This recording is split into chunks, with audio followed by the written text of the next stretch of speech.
নমস্কার, ভিল কিচেনে সবাইকে স্বাগত জানাই। আজকে আরো একটা নতুন রেসিপি নিয়ে আপনাদের সামনে চলে এসেছি। আজকে আমাদের কলা বাগান থেকে কচুরলতি তুলবো, আর কচুরলতি, কাঁঠালি বীজ আর চিংড়ি মাছ দিয়ে দারুণ একটা রেসিপি আপনাদের সঙ্গে শেয়ার করবো। আপনারা প্রথম থেকে শেষ পর্যন্ত সঙ্গে থাকুন, আশা করছি আপনার খুব ভালো লাগবে।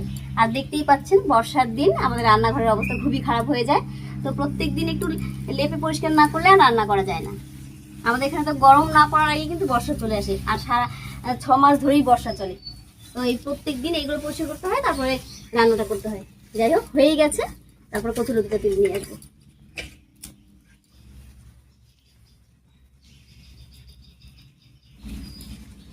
ঘরটা সুন্দর করে লেপে নিয়েছি, এবারে হাত পা ধুয়ে কচুরলতি নিয়ে আসবো।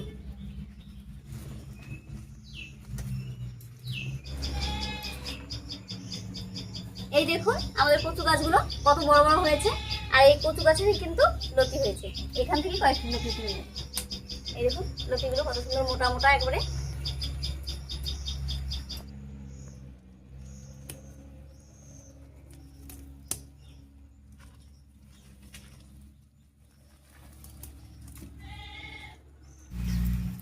কচুর লতিটা দেখুন কতটা লম্বা হয়েছে।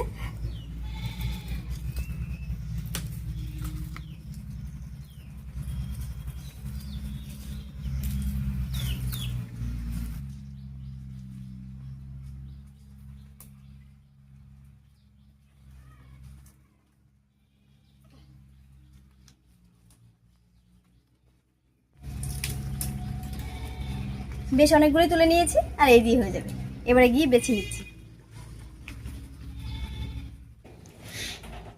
এই কচুরলতি বাছতে কিন্তু বেশ খানিকটা সময় লাগে, তবে রান্না করতে কিন্তু একটুকু সময় লাগে না, খুব তাড়াতাড়ি হয়ে যায়, আর খেতেও কিন্তু দারুণ লাগে।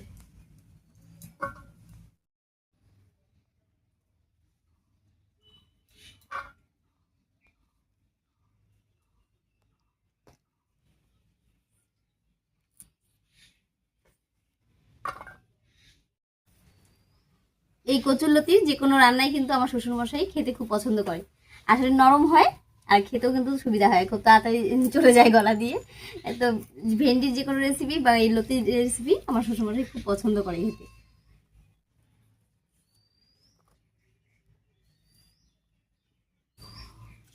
একটু সময় নিয়ে কচুরলতিটা বেছে নিয়েছি, এবার উনুন জ্বালিয়ে ঝটপট করে রান্নাটা করে নিচ্ছি।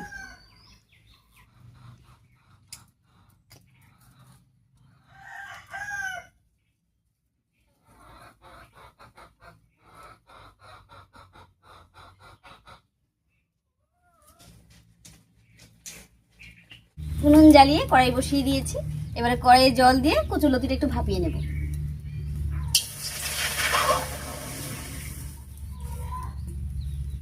জলের মধ্যে দিয়ে দিচ্ছি লবণ।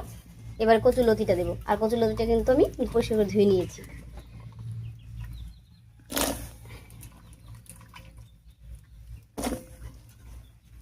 একই সঙ্গে দেব কেটে রাখা কাঁঠালি বীজ। আর সকালবেলা রান্না করার সময় কাঁঠাল বীজটা আমি ছুলে রেখেছিলাম, কারণ লতি কাটতে দেরি হয়, কাঁঠাল বীজ কাটতে কিন্তু অনেক সময় লাগে, তাই সকালবেলাই রেডি করে রেখেছি। এবারে ঢাকা দিয়ে কচুরলতিটা 3-4 মিনিট একটু ভাপিয়ে নেবো, আর এই ফাঁকে আমি একটুখানি মশলা করে নিচ্ছি। এর মধ্যে নিয়েছি বেশ কয়েকটা কাঁচা লঙ্কা, নিয়ে নিয়েছি 2টো রসুন আমি এখানে ছুলে নিয়েছি, তো বেশ কয়েকটা রসুনের কোয়াও নিয়ে নিয়েছি, আর সঙ্গে নিচ্ছি 1 চামচ গোটা জিরা। একসঙ্গে করে সবকিছু বেটে নেব।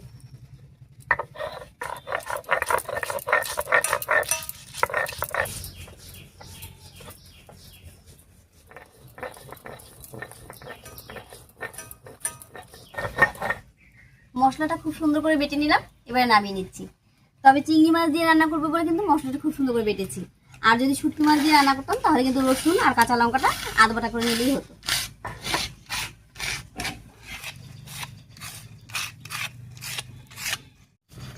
এদিকে কচুরলতি আর কাঁঠাল বীজটাও সেদ্ধ হয়ে গেছে, এবার ঢাকা খুলে নামিয়ে নিচ্ছি।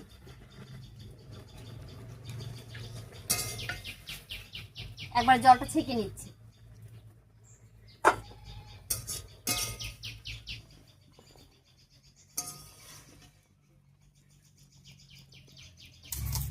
এবার কড়াইয়ে সর্ষের তেল দিয়ে চিংড়ি মাছটা হালকা করে ভেজে নেব। আর এখানে দেখুন বেশ খানিকটা চিংড়ি মাছ একেবারে নদীর, কিন্তু এগুলো চালানি নয়, নদীর চিংড়ি মাছ আমি সকালবেলা কেটে ধুয়ে পরিষ্কার করে রেখেছি। এবারে হলুদ লবণ মাখিয়ে ভেজে নিচ্ছি।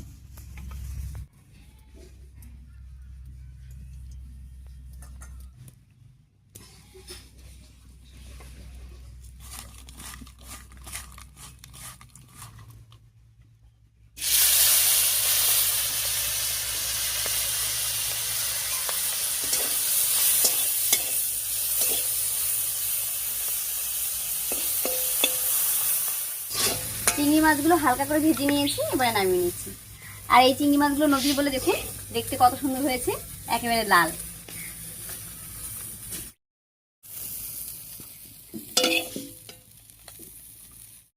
এবারে ফোড়নের জন্য তেলের উপরে দেব গোটা জিরা আর শুকনো লঙ্কা। প্রথমেই দিয়ে দিচ্ছি গোটা জিরা আর শুকনো লঙ্কা। শুকনো লঙ্কা আর জিরাটা ভাজা হয়ে গেলে এর উপরে দেব পেঁয়াজ কুচি।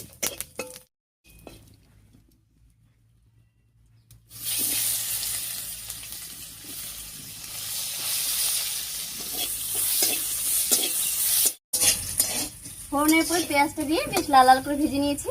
এবারে নামিয়ে রাখা কচুরলতিটা দিচ্ছি।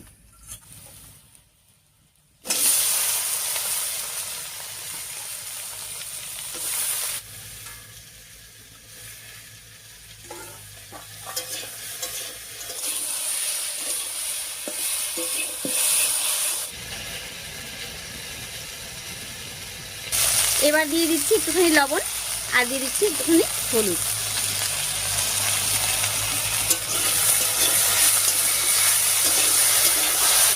লবণ হলুদ দিয়ে কচুরলতিটাকে একটু ভাজা ভাজা মতো করে নিয়েছি। এবারে বাটা মশলাটা দিয়ে দেবো।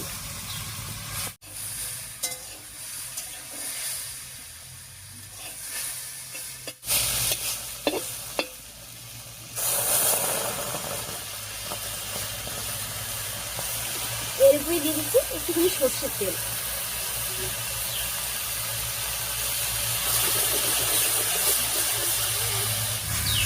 মশলাটা তেলের সঙ্গে একটু কষিয়ে নিয়েছি। এবার কচুরলতির সঙ্গে মিশিয়ে নেব।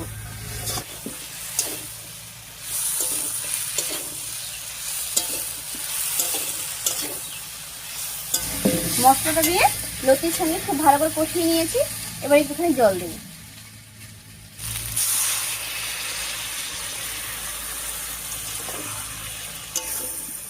জল বেশি দিলাম না, কারণ রান্নাটা একটু মাখা মাখা করবো। জলটা দিয়ে একটু মিশিয়ে নিয়েছি। এবারে ভেজে রাখা চিংড়ি মাছটা দেব।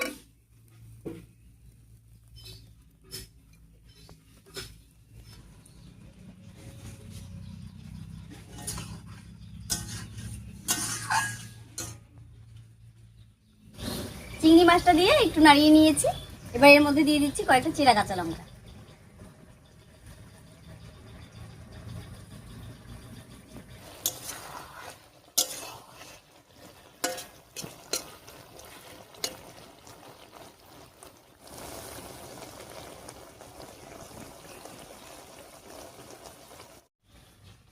কচুরলতিটা আগে থেকে সেদ্ধ করে নিয়েছিলাম বলে রান্নাটা কিন্তু তাড়াতাড়ি হয়ে গেল। তো এই অবস্থায় আমি ঝালঝালি নামিয়ে নিচ্ছি। আপনারা যদি মিষ্টি খেতে পছন্দ করেন, চিংড়ি মাছ দেওয়া আছে তাই 1 চামচ চিনি দিয়ে নামিয়ে নিতে পারেন, খেতে বেশ ভালোই লাগবে।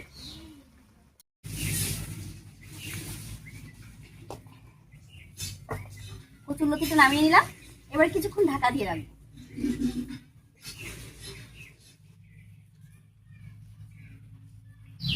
5 মিনিট মতো ঢাকা দিয়ে রেখেছিলাম। এবার ঢাকাটা খুলে প্লেটে নামিয়ে নিচ্ছি।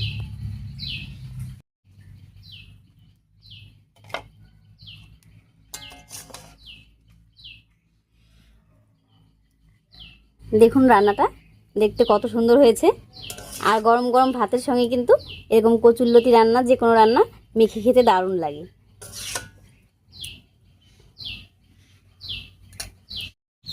এরকম বর্ষার দুপুরে পাতলা করে মসুর ডাল সঙ্গে লেবু আর এরকম যদি কচুরলতির একটা তরকারি থাকে তাহলে কিন্তু খাওয়ার জন্য আর কিছুই লাগে না। দুপুরে খাওয়াটা বেশ জমে যায়। এর আগে আমি শুটকি মাছ দিয়ে কচুরলতির অনেক রেসিপি আপনাদের সঙ্গে শেয়ার করেছি এবং হাতে মাখানি কচুরলতির রেসিপিও শেয়ার করেছি। আপনারা সবাই ভীষণ পছন্দ করেছেন। আজকে চিংড়ি মাছ দিয়ে করলাম। তো রেসিপিটা কেমন লাগলো অবশ্যই কমেন্টে জানাবেন। যদি ভালো লাগে একটা লাইক করে দেবেন এবং চ্যানেলটিকে সাবস্ক্রাইব করে এইভাবে আমাদের পাশে থাকবেন। আজ এই পর্যন্তই, আবার দেখা হচ্ছে নতুন কোনো রেসিপি নিয়ে।